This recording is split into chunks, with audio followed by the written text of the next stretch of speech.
कैसे हैं आप सब। आई होप आप लोग सब ठीक हैं। मैं इस वक्त आपको न्यू जलपाईगुड़ी स्टेशन के एसी रिटायरिंग रूम का हाल बता दूं। और आपने टाइटल देख के तो समझ ही गए होंगे कि ये कितना बुरी हालत में है कि मुझे मजबूरन टाइटल डालना पड़ा कि ये अभी तक का मेरा वर्स्ट एक्सपीरियंस रहा है। और वो क्यों है अब आपको पता चल जाएगा। और आपको ये भी बता दूंगा कि इसका फेयर क्या है, क्या आपको इसको चुनना चाहिए या नहीं चाहिए। सबसे पहली चीज़ तो आप देख लीजिए कि ये डोर की हालत तो कुछ दूसरे ही खस्ता हालत में है। और मुझे तो लगता है कि जितनी बारिश पड़ती होगी इसके ऊपर और भी ज़्यादा, जैसे उसको क्या बोलते हैं, फंगस और वैसे टाइप हो जाता है, इसीलिए इसके ऊपर ऐसे दाग भी रह गए। दूसरा, नज़दीक में ही प्रॉब्लम है ये चार्जिंग पॉइंट। एक ही चार्जिंग पॉइंट है, चार्जिंग पॉइंट में प्रॉब्लम नहीं, चार्जिंग पॉइंट तो चल रहा है बराबर, लेकिन एक ही दिया है पूरे रूम में और कोई चार्जिंग पॉइंट नहीं है। तीसरा, बगल में ही प्रॉब्लम है ये पर्दा। अब आप देख सकते हो मैंने वहाँ पे ताले से उसको रखा है जैसे कि एक वेट की तरह, और यहाँ पे मेरी वॉच चार्ज हो रही है तो उसको मैंने रखा है। साथ ही साथ यहाँ पे मैंने पर्दे को अंदर स्लाइडिंग में थोड़ा सा इंसर्ट किया है। और यहाँ पे इन्होंने पहले से ही क्यों पिन दे रखा था पता नहीं, 2 पिन दी हुई है, तो वो भी मैंने इंसर्ट किया। अगर आप इसको नॉर्मल छोड़ देंगे तो वहाँ से भी दिखेगा और यहाँ से भी दिखेगा। तो अगर आप अपनी वाइफ या पार्टनर के साथ हो और इफ़ इन केस आप कोई प्राइवेट मोमेंट पे जाते हैं तो ये ध्यान रखिएगा कि पर्दा अच्छे से लगा लीजिए, क्योंकि बाहरी पैसेज है। अभी मैं आपको वो भी बताऊंगा बाद में कि आप कैसे एंटर करते हैं। और वो पैसेज से कोई भी आपको अंदर देख सकता है अगर पर्दा बराबर नहीं लगा है तो। बराबर का सेंस यानी वेट लगा के इस तरह से कोस के नहीं लगाएंगे तो ये कुछ इम्पॉर्टेंट थिंग थी, क्योंकि भाई किसी की प्राइवेसी में इंट्रूड होना, वो भी एक पर्दा दिया है जो कि फुल लेंथ पे आता भी नहीं है, ये तो दुख की बात है। अब सामने ही आपको और दिखाऊं, ऊपर की तो हालत आप देख लीजिए। एक ये फ़ैन दिया है जो खाली रोटेटिंग फ़ैन है, ऊपर तो कुछ है ही नहीं। ऊपर तो बस ऐसे लगा दिया है शीट जैसा, पता नहीं कितने ज़माने पुरानी। वहाँ पे लाइट है, वो एसी है, और वो एसी 24 डिग्री पे फिक्स है। बोलते हैं कि इससे कम ज़्यादा नहीं हो पाता है। तो खैर, अगर आपको कंप्लेन करना हो कर सकते हो। वैसे न्यू जलपाईगुड़ी में आपको ज़रूरत नहीं पड़ेगी, क्योंकि कूलिंग ओवरऑल ठीक है रूम की, और ऐसे भी टेम्परेचर यहाँ पे अच्छा ही रहता है। और ये सामने आप देख सकते हो विंडो है। इस वक्त तो बाहर पूरा अंधेरा है तो आपको क्या ही दिखाऊं। यहाँ वॉश बेसिन दे दिया है। जिसने भी डिज़ाइन किया है ना, उसको ऐसा लग रहा था बस ज़बरदस्ती डिज़ाइन करना था तो कर दिया उसने। इधर पे ऐसे खुले में वॉश बेसिन दिए है और अंदर बाथरूम दिए। अब ये स्पेस का तो कोई यूटिलाइजेशन ही नहीं है। साथ ही साथ वहाँ पे भी एक उसने आउटलेट दिया है पानी बहने का। तो मतलब एक ही बना देता, दूसरे की ज़रूरत ही क्या थी, उसी में वॉश बेसिन भी रख देता। अगर कोई खुद रहने आ रहा है किसी पार्टनर के साथ, फैमिली के साथ, बच्चों के साथ, तो भाई वो अपने ही लोगों के साथ है ना, उसको अलग अलग क्या करना है। मैं ये नहीं कहता कि 2 दोस्त नहीं रह सकते या 2 फ्रेंड्स नहीं रह सकते तो उनको प्राइवेट चाहिए रहेगा, लेकिन वो अंडरस्टैंड भी तो कर सकते हैं। अब इससे प्रॉब्लम क्या है कि मैंने मच्छर देखा तो मैं बोला यार अब ये भी एक मसला है। चलिए अब आपको दिखाता हूँ बाथरूम, वो तो दूसरे ही लेवल पे एक कहानी है। आइए देखें। तो पहली चीज़ तो एक कड़ी बहुत हार्ड है। अब ये इसके बाद खुल गई। सामने आप देखो, सबसे पहली चीज़ आप आओगे तो देखोगे कि पानी टपक रहा है। ठीक है, ये एसी का पानी। दूसरी चीज़, ये पूरा पाइप एसी का गया है जो खुद भी टपकता है। तो अगर आप बाई चांस अपने कपड़े यहाँ रख दिए तो उस पर पानी टपक के वो गंदा हो सकता है, और हर किसी को अलग अलग तरीके की फीलिंग रहती है। भाई मुझे तो नहीं अच्छा लगता। उधर तो हालत ही कुछ और है। मतलब मैं आपको ज़रा जूम करके दिखाता हूँ, मुझे समझ में ही नहीं आ रहा कि वो क्या है। क्या आप देख सकते हो क्या है वो। मुझे तो फ्लिकर हो रहा है, पता नहीं क्यों। नॉर्मल पे ही चले जाते हैं, लेकिन वो जगह तो दूसरी हालत पे ख़राब है। क्या कचरा है, क्या है मालूम नहीं, पूरा फंगस है, जैसे लगता है पानी बहता है। और ध्यान रखिएगा भाई, अगर आप वॉशरूम जा रहे हैं तो आपको यहाँ पे टॉयलेट तो है ही है, और ये पार्ट यूज़ करना पड़ेगा और बाल्टी यूज़ करना पड़ेगा। तो मतलब अब क्या ही बताऊँ, मुझे तो अंदर ज़्यादा रहने का भी मन नहीं कर रहा है। वैसे पानी जो गीज़र का आ रहा है वो बराबर आ रहा है, गर्म पानी आता है। सामने ही उसकी बटन भी है, बंद कर दो इसे। तो भाई वॉशरूम की हालत तो दूसरे ही लेवल पे घटिया है। और मतलब सिर्फ लाइट ठीक ठाक है, वरना आप देख सकते हो। और अगर कभी पानी आता हो, क्या आता हो पता नहीं, तो आप चाहिए तो अगर कोई भी प्रॉब्लम हो रही है तो कंप्लेन करके देख लीजिए। मुझे ज़्यादा उम्मीद नहीं है कि कंप्लेन से क्या ही करते होंगे वो लोग, क्योंकि वो भी बंदा क्या ही करेगा, उसके पास कौन सी ज़्यादा चीज़ें हैं। लेकिन जो कुछ कर सकेगा शायद वो कर दे। मैंने तो कंप्लेंट डाला है, उसको बोला है, तो वो बोल रहा है कि सर मैं आपका डाल दूंगा सजेशन, आपने डाला है, हम चेंजेस करेंगे, फलाना ढिमका सब बोला है, कुछ हुआ हुआ तो है नहीं। हाँ बस इतना है, कूलिंग वूलिंग ठीक है, गीज़र ठीक चल रहा है। और इसके मुझे देने पड़े हैं ऑलमोस्ट 950 रुपये 12 घंटे के।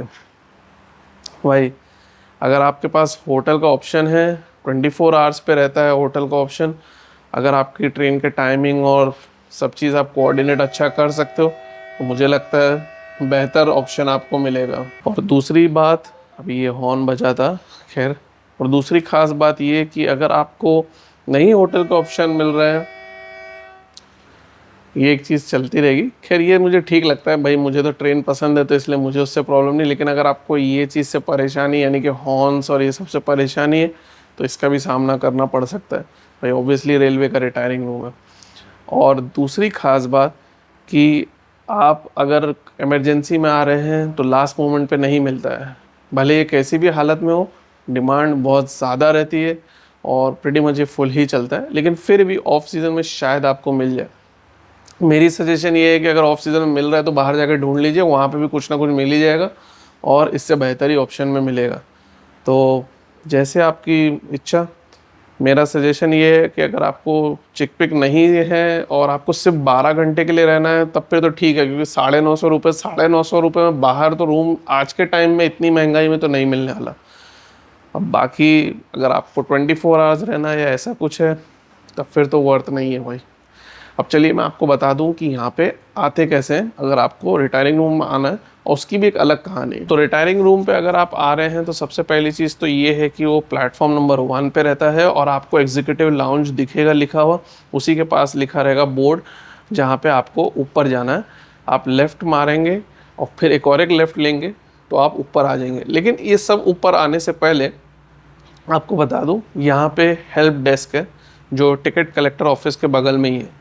यहाँ पे आपको आना पड़ेगा और यहाँ पे आपको एंट्री करानी पड़ेगी, फिर वो एक चिट्ठी देगी आपको, वो चिट्ठी लेके आपको जाना पड़ेगा ऊपर, और फिर आपको बंदे के साथ, मतलब बंदे को देना पड़ेगा और फिर वो बंदे के साथ आपको आपके रूम तक वो पहुँचाएगा जिस तरह से मैं जा रहा हूँ। और आपके जो एसी रिटायरिंग रूम्स है वो सब तो मेंशन्ड है, बोर्ड भी है, तो आप देख सकते हो कहाँ है, लेकिन उसकी आपको ज़रूरत ही नहीं पड़ेगी क्योंकि ये बंदा ही आपको लीड करेगा जहाँ पे भी आपका रूम रहेगा वहाँ के लिए। एक और ख़ास बात, 8 से 8 की बुकिंग होती है, दिन हो या रात हो, यानी कि रात को 8 से सुबह के 8, सुबह के 8 से रात को 8, 24 घंटे की भी होती है, यानी कि आप रात के 8 से अगली रात के 8 तक भी रुक सकते हो, सुबह के 8 से अगली सुबह के 8 तक भी रुक सकते हो। अगर आपकी ट्रेन थोड़ा लेट आ रही है यानी कि 8 बजे के बाद आ रही है, तो मैंने पूछा था, उसने बोला था कोई दिक्कत नहीं है, 2-3 घंटे का अगर देरी है ट्रेन के आने में या जो भी चीज़ें, तो आप आके उसको बता सकते हो और वो मोस्टली आपकी कोई भी बुकिंग कैंसिल ऐसे नहीं होती है। बाकी तो रिटायरिंग रूम में मैं रहा हूँ जैसे कि चेन्नई सेंट्रल, चेन्नई एगमोर, हज़रत निज़ामुद्दीन के, वहाँ तो कोई भी प्रॉब्लम नहीं रहती है। वहाँ तो इतना सब तमाशा भी नहीं रहता कि पहले आप लिखो, मतलब लिखवाओ, फिर वो चिट्ठी देगी, फिर ऊपर जाओ, वो जो एक बंदा रहता है वही चाबी देता है, एंट्री कर लेता है और आप जाओ अपने रूम में घुस जाओ। यहाँ का मामला ही अलग है और ऐसा लगता है जैसे कि बहुत बड़ा तोप रिटायरिंग रूम बना के रखा है, क्या ही कहना। चलिए अब मैं आपको दिखा देता हूँ इसका एसी डॉर्मेट्री कैसा है। उसमें भी मैंने स्टे किया था, उसमें मैंने तब स्टे किया था जब मैं यहाँ से न्यू दिल्ली गया था। तो चलिए वो भी मैं आपको दिखाता हूँ। अब चेकआउट कर लेते हैं एसी डॉर्मेट्री वो कैसा है, उसकी फ़ीचर्स कैसे हैं। और उसमें तो मैं अपफ्रंट आपको अभी ही बता दे रहा हूँ, 500 रुपये लगते हैं 12 घंटे के। तो इसमें आपको लगेंगे 950, उसमें लगेंगे 500। लेकिन ये डबल बेड है, वो सिंगल रहता है, तो ये एक बहुत बड़ा फ़र्क है। अगर 2 लोग हैं तो वो महंगा पड़ेगा, ये सस्ता।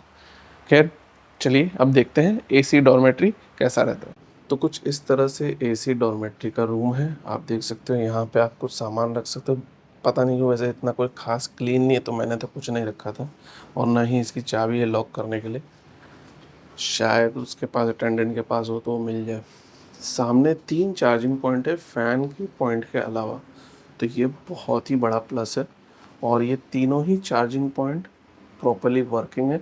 हाँ थोड़े से लूज़ हो गए, तो उसका बस आपको ध्यान रखना पड़ेगा कौन सा चार्जिंग पॉइंट कैसा, कौन से आपके डिवाइस से कनेक्ट हो रहा है। फ़ैन ये वाला है लेकिन बढ़िया हवा देता है कि इस वक्त तो मैं बंद करके रखा हूँ।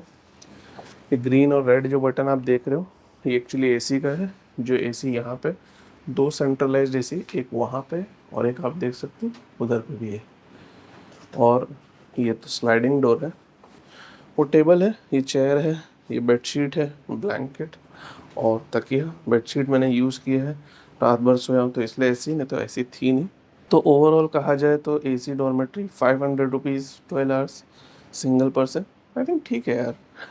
आई मीन वॉशरूम के बारे में बताऊँ तो वॉशरूम में दिखाना नहीं चाहता, क्लीन है लेकिन स्मेल आ रही है तो इसलिए मुझे बार बार जाना नहीं है। और लोग जो सिगरेट पी पी के टॉयलेट करते हैं उन्होंने बहुत गंदा कर रखा है।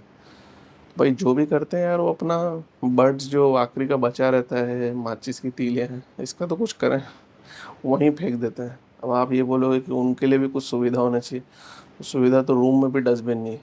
तो हाँ, डस्टबिन तो होना चाहिए, लेकिन मुझे तो रूम तक में भी डस्टबिन नहीं दिखा, बाहर भी डस्टबिन नहीं दिखा। तो इसलिए बस वॉशरूम ठीक है, गर्म पानी भी आता है, नहा सकते हो आप। मुझे नहाने का मूड नहीं क्योंकि बहुत ही कूल और ठंडा क्लाइमेट है। तो I think 500 rupees worth it है। और 12 घंटे के लिए 500 रुपीज़ दे रहे हो आप, या अगर 24 घंटे के लिए रुक रहे हो तो शायद 700 800 होगा। चेक कर लीजिएगा, रेट भी बढ़ते जाता है। 2 साल पहले तो ये 250 रुपये में मिल जाता था, आज 500 रुपये हो चुका है। तो आप सोच सकते हो बढ़ते जा रहे हैं। तो आपको समझ में आ गया होगा कि भाई एसी वाला रिटायरिंग रूम कैसा है और ये वाला डॉर्मेट्री कैसा है, और आपको आपकी पसंद सहूलियत से क्या चीज़ चूज़ करना है। फिर भी कोई सवाल हो, कोई क्वेश्चन हो, कोई सजेशन हो तो कमेंट सेक्शन में ज़रूर बताइएगा। अपना ध्यान रखिएगा, ट्रैवल करें सेफली। जाना है मुझे ट्रेन पकड़ने, कौन सी, new Jalpaiguri new Delhi express, उसका वीडियो ऑलरेडी चैनल पे, वो भी आप चेकआउट कर सकते हैं। ख्याल रखिएगा, मुस्कुराते रहें, ट्रैवल करें सेफली। चैनल पे नए हैं तो सब्सक्राइब ज़रूर करें। और कोई भी यहाँ पे बुकिंग कर रहा है तो उसके साथ ये वीडियो ज़रूर शेयर करें। Thanks a lot for watching, goodbye for now.